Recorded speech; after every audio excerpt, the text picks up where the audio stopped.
Hello and welcome back to another Star Wars Old Republic video. Let's look at what I'm doing this week when it comes to gear farming, what are the best places to go do missions, stuff like that. So yeah, if you're interested in seeing what places you should farm this week, which ones are the most time efficient so you're not wasting time, let's take a look at that right now.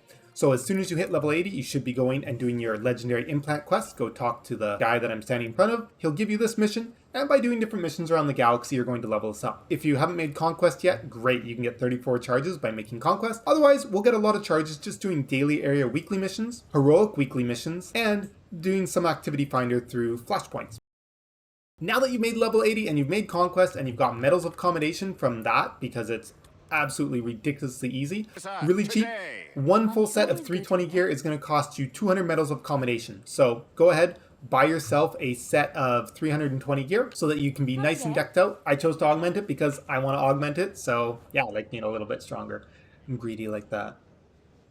Now that you've picked yourself up that set of 320 gear, you're going to want to keep in mind that you need to save at least 270 medals of commendation to upgrade it at the vendor here to 322 gear. In addition to that, you're going to need 60 aquatic resource matrix for every piece you upgrade.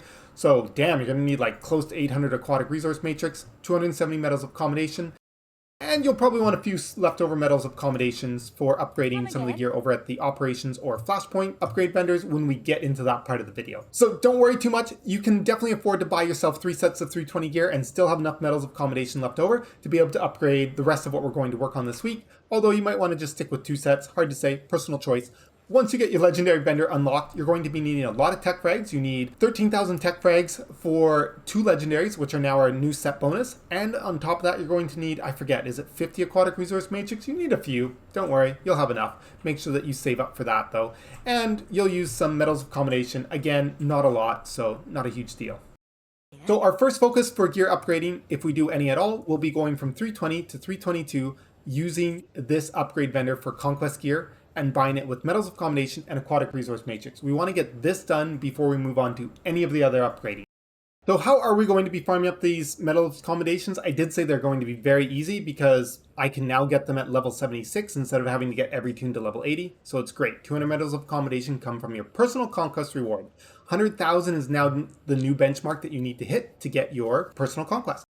There are a couple things that you can look out for just to make sure you don't accidentally hit it too early. These ones are very easy to avoid getting the extra points on. Advancement reputation. So go on a character that doesn't care about getting any more conquest and find some way to advance your reputation, whether that be with the new Shadow Syndicate or if you have any other method that you want to earn some reputation with somebody. The other thing that's very easy to avoid is the companion influencer. So again, just go to a class where it doesn't really matter, pull out a low-level companion, get some companion gifts, and give them something until you pop that conquest objective. So now let's talk about those pesky aquatic resource matrix because you will need to farm a lot of them if you are looking to get your gear upgraded significantly anytime soon. So I mentioned previously in my other videos that the best ways to look into farming aquatic resource matrix are going to be coming from the daily areas and the weekly heroic missions. This character has not unlocked Oricron and Makeb as daily areas, so do note those 2 actually are available this week to do as daily areas to earn the additional reward of 25 aquatic resource matrix in addition to the individual missions inside of that area rewarding you aquatic resource matrix. They're not super time efficient missions, so they're not high on my list. Section X is even lower. Section X is brutally long, even on a stealther. Imperial side on a stealther, it's kind of okay. Republic side on a stealther, still not worth it. Black Hole on the other hand, great. Definitely be doing Black Hole. You can do this 3 times during the week. You can only do it once per day, but you can do it 3 times throughout the week. So definitely farm Black Hole on multiple tunes. It's not the most time efficient. Don't go ham on it before doing some of the heroics that are even more time efficient. On the Imperial side, out of the heroic missions that are available to us, Alderaan sucks. End of story. There's almost no way to do the weekly because the missions are so slow on there. Spring Thaw though, that individual mission, do it. It is great. Dromund Kaas splits us into 2 days. You need 5 missions to do Dromund Kaas, and 3 of these missions are going to be time efficient, and 2 of them are not. So you want to take Possessed Hunter, Personal Challenge, and Saving Face. Moving on to Terrace. Terrace is not really good on the Imperial side at all.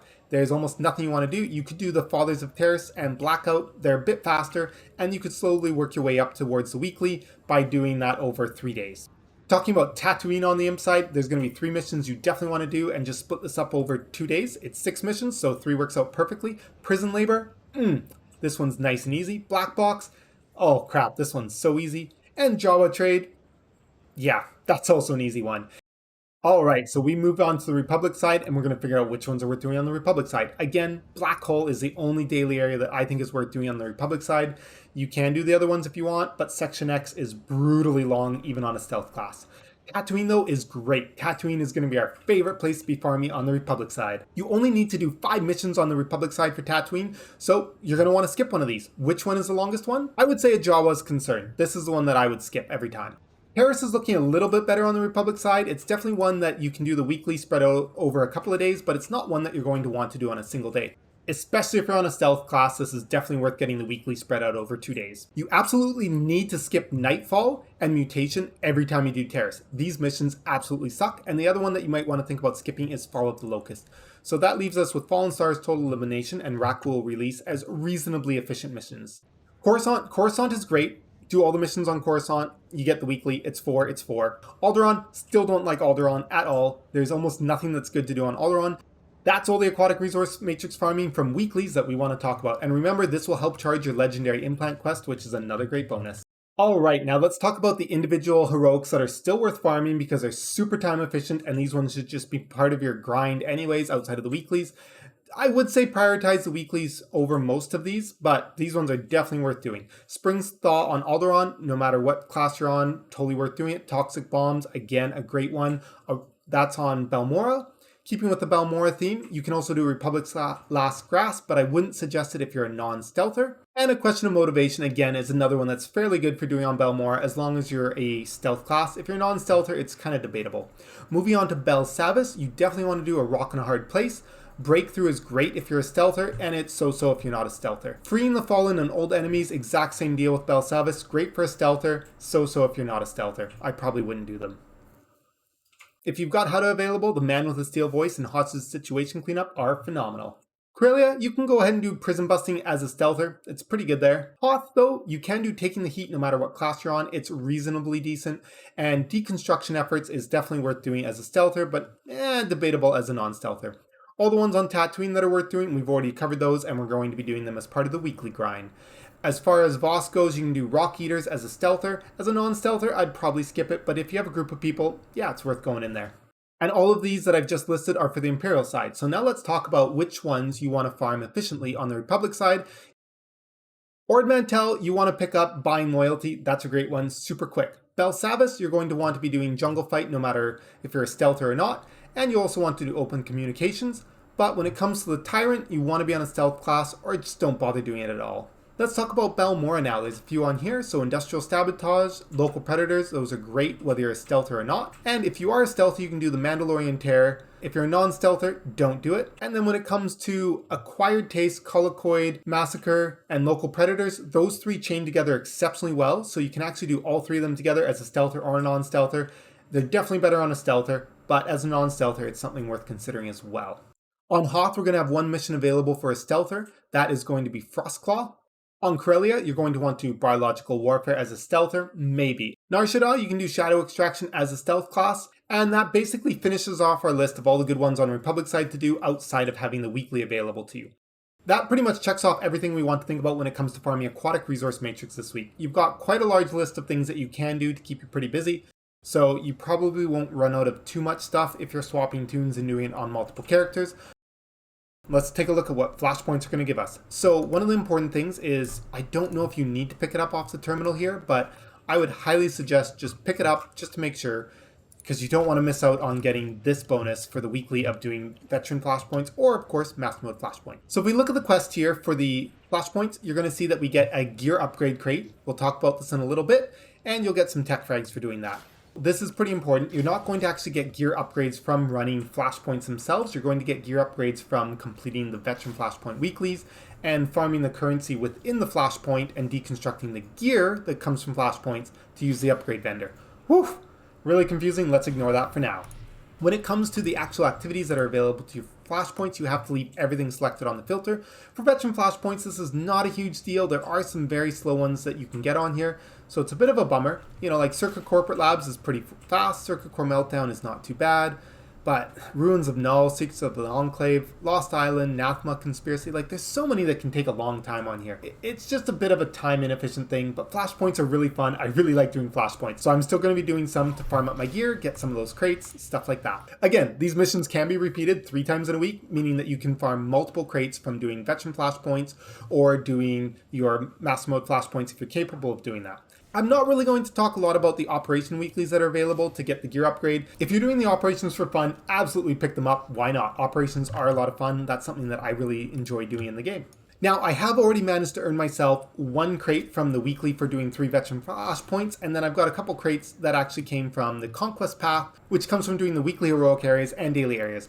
Note, when I open these crates, they will never be an upgrade, these noble crates. They will always be conquest gear at the current item rating of whatever slot I have equipped. So the whole point of these is stockpile these until you get to 326, and then you can blow a whole bunch of them open and you can create sets for all of your other characters. Talking about flashpoints this week. Yes, definitely do flashpoints if you want to. Great. Do not equip any of the gear. You can see I've got some blue 320 gear. Not even worth it. Don't even bother. You could equip it and then you could save the 320 conquest gear until you can upgrade it to 322 and then put the conquest gear back on. Why? It's a lot of work. Don't worry about it. Just hit the deconstruct button and deconstruct the blue gear so you can get the extra stuff out of it. We're not worried about putting any blue gear on until we're getting close to 324. Just don't even bother. Again, with these crates that come from the Flashpoint Weeklies, they will give you a guaranteed upgrade when you open them, so do not open them. We want to wait until we're at least all 322, preferably half the way to 324. So what I'm going to be doing is, once I get enough Aquatic Resource Matrix farmed up, I'm going to go to our amazing little Conquest Gear upgrade vendor here, and I'm going to go ahead and buy a whole bunch of pieces to get to 322. This week, probably not going to hit 322 because I'm not going to be grinding that hard for the resources. If you do happen to grind up enough Aquatic Resource Matrix to get your legendaries and to be able to buy a full set of 322, what's going to come next? Well, this is where we're going to start looking into the Flashpoint tree. So we definitely want to be getting a lot of crates from doing the weeklies, and you're going to want to potentially upgrade a few pieces at the vendor, because the nice thing is, it's going to take less Aquatic Resource Matrix to do these, and you're going to have a few extra Decurring Isotope Stabilizers left over from doing all those Flashpoints. Decurring Isotope Stabilizers are exceptionally expensive in the upgrade path, so we rarely ever will be using this vendor. We'll just use it occasionally on 322 gear, and as we do that, we're going to be getting some 322 gear from Flashpoints. You only want to be upgrading the green Flashpoint gear because it's actually cheaper on the Decurring Isotope Stabilizers. Yeah, it's confusing, but just keep in mind that until we hit 324, we only want to upgrade green gear. That's the simple way to think about it. So go ahead, you can upgrade a few pieces that are 322 green Flashpoint if you've been doing a lot of Flashpoints and you have a few Decurring Isotope Stabilizers kicking around. So now when you think about when is it time to pop your chest, so when it comes to the veteran Flashpoint chests, you want to look and see how many items are at 324 already and how many chests you have left. So let's say that I took 5 items all the way up to 324 through the upgrade vendors, and I still have 7 items that are left at 322. If I have 7 chests from doing veteran flashpoints, this is the perfect time to open all of those chests because I'll upgrade every single piece of 322 gear to 324 gear. You just have to make sure that when you open a chest, you equip that piece before you start opening the next chest, because it will do the upgrade based on what you have equipped, not the highest item rating that's in your inventory. So that's simple as that. Once you have the same number of 322 pieces left as you have these veteran flashpoint reward crates, that's when you start opening them. Otherwise, just keep upgrading gear at the vendors whenever you have enough currency to upgrade them. You're really not going to put on a lot of pieces of gear from veteran mode flashpoints. You're mostly going to be deconstructing those. But once you notice that you're starting to get to the point where you've got like 300 or 400 Decurring Isotope Stabilizers, you can throw a couple pieces on and upgrade them at the vendor, put them on, instead of doing them through the conquest path. Are you like super aggressive and you're really going to farm a whole lot this week? Well, you're going to be capped on Aquatic Resource Matrix, so you're really not going to be able to do any more upgrading at the vendors at this point, as we've already done all of our Aquatic Resource Matrix into legendaries and upgrading gear at the vendors. So that path is no longer available. The only thing that's left for you this week is going to be doing more of those weeklies for the flashpoints, or doing the weeklies for the operations to earn the crates for a guaranteed upgrade.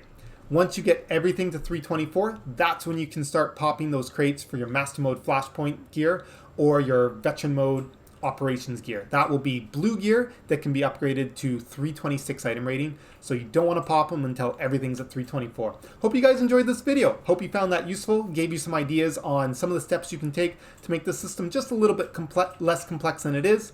Again, when you're sitting on this 320 gear, don't swap any single piece out. Don't even bother. Just keep everything at 320 and upgrade them at the vendor as you get time. And before you upgrade, make sure that you go in and you rip out your augments, because those are going to disappear when we go and upgrade.